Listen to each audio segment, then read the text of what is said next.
रहे हैं। भगवान नारायण से ब्रह्मा के आगे जाके अत्रि हुए और अत्रि जी के बाद में चंद्र के इसी वंश में जाकर बुध और बुध के बाद पुरु के बड़े पुत्र यदु हुए और यदु जी के नाम से ही भगवान गोविंद का जो वंश हुआ उसका यदुवंश नाम पड़ गया। बोल गोविंद भगवान की जय। यदा यदेह धर्मस्य क्षयो वृद्धिश्च पाप्मना तदा तु भगवानीशा आत्मानं सृजते हरि। हरि को याद करने लगे सब, क्योंकि मथुरा की नगरी में कंस जो है बहुत दुष्ट पापी राजा है, उसके अत्याचार से पूरी ब्रजमंडल कांपता है। महाराज देवक के 7 पुत्रियां हुई, जिनका 6 का विवाह जो है वसुदेव जी के साथ में हो गया और बची 7वीं पुत्री देवकी। और महाराज उग्रसेन के 9 पुत्र हुए, 8 पुत्र तो बड़े सदाचारी हुए और 9वां पुत्र जो हुआ बड़ा दुष्ट हुआ, दुष्ट प्रवृत्ति का हुआ, जिसका नाम कंस था। कंस के भय से भयभीत होकर पृथ्वी मैया गाय का रूप धारण कर पहुंची भगवान विष्णु जी के पास में और कहने लगी, नाथ पाप के बोझ से धरती व्याकुल आज, दूर करो संकट सभी पूर्ण करो सब काज। हे प्रभु, नाथ पाप के बोझ से धरती व्याकुल आज। गाय माता जो है, धरती माता गाय माता का रूप धारण करके गई। क्यों?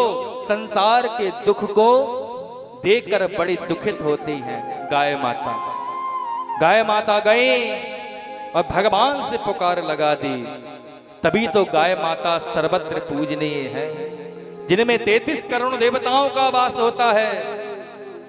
जो गाय माता को पूजता नहीं, रोटी नहीं निकालता, उससे बड़ा दुर्भाग्यशाली कौन होगा संसार में। जो संसार के दुखों को लेकर भगवान विष्णु के पास पहुंची है, प्रभु कुछ करो, अब तो अवतार लो। ये धरती जो है वह रसातल में जा रही है।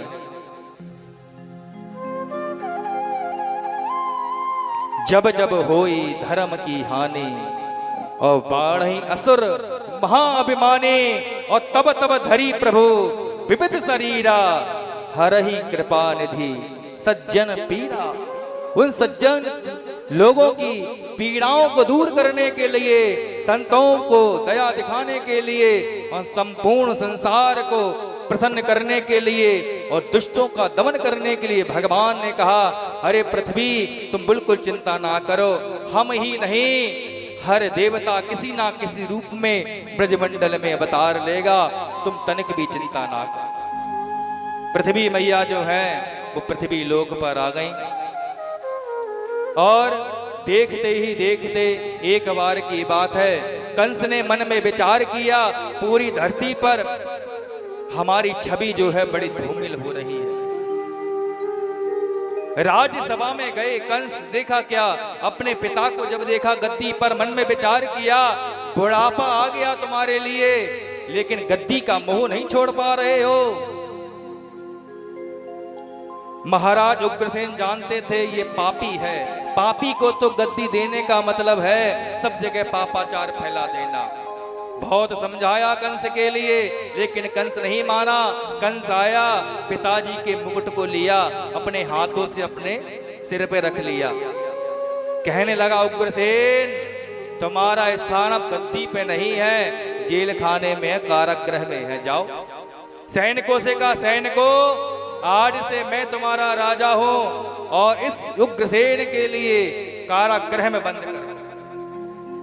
जितने भी राज्य में थे सबने मन विचार किया, जो अपने पिता का सगा नहीं है, भला हमारा क्या सगा होगा। सैनिक ना चाहते हुए भी उग्रसेन को ले गए और कारागृह में बंद कर दिया। समय कुछ व्यतीत हुआ, मन में विचार किया कि सब हमारी प्रतिष्ठा को जाने, सब हमारी छवि धूमिल हो गई है, कुछ लोग अच्छा भी तो माने। देवक से बिना पूछे ही, जहां पे देवकी की 6 बहनों का विवाह किया था, पौरवी, रोहिणी, भद्रा, मदिरा रोचना इला, देवकी प्रमुखा आसन पत्ने आनक दुंदुभे।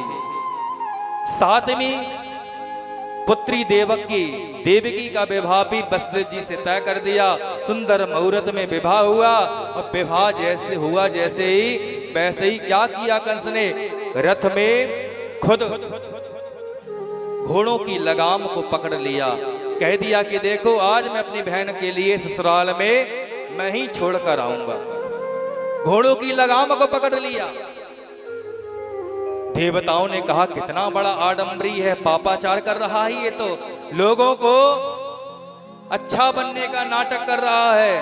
आकाशवाणी हो गई तुरंत ही, अस्यास्तमष्टमो गर्भो हंतायाम बहसे बुधा।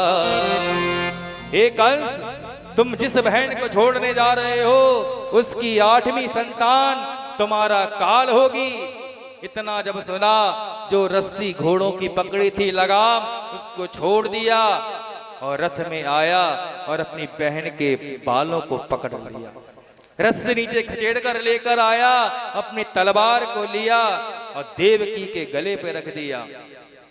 कह दिया देवकी अब तुम नहीं बचोगी। सब देख लोग जिनने देखा, अरे महाराज अभी तो घोड़ों की लगाम को पकड़े थे, लेकिन अब तो देखो अपनी बहन जिनके हाथों की अभी मेहंदी भी नहीं छूटी थी, अभी ससुराल तक नहीं पहुंच पाए, उनके बालों को पकड़ लिया खचेड़ते हुए। कितना दुष्ट है ये, ना ये अपने पिता का सगा हुआ ना अपनी बहन का सगा हुआ। दुष्ट तो किसी के सगे होते ही नहीं। वसुदेव जी ने मन में विचार किया, क्यों ना भ्रमित कर दिया जाए। इस वसुदेव जी ने मन में विचार किया, ये कंस है, इसकी बुद्धि को भ्रमित किया जाए, वरना इससे इस समय जीतना तो बड़ा मुश्किल है। वसुदेव जी ने कहा, अरे कंस एक बात बताओ, एक बात बताओ, आकाशवाणी क्या हुई है? अस्यास्तमष्टमो गर्भो हंतायाम बहसे बुधा। देवकी का 8वां लाल, इसका मतलब पहला, दूसरा, तीसरा, चौथा, 5वां, छठा और 7वां, इनसे तो खतरा नहीं है, देवकी से तो खतरा नहीं है। मैं तुम्हें देवकी का 8वां लाल लाके दूंगा, चिंता ना करो। कंस जानता था कि वसुदेव जी जो हैं अपने वचन के पक्के हैं।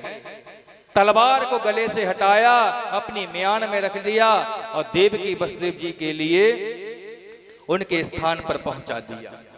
उधर गोकुल में नंद बाबा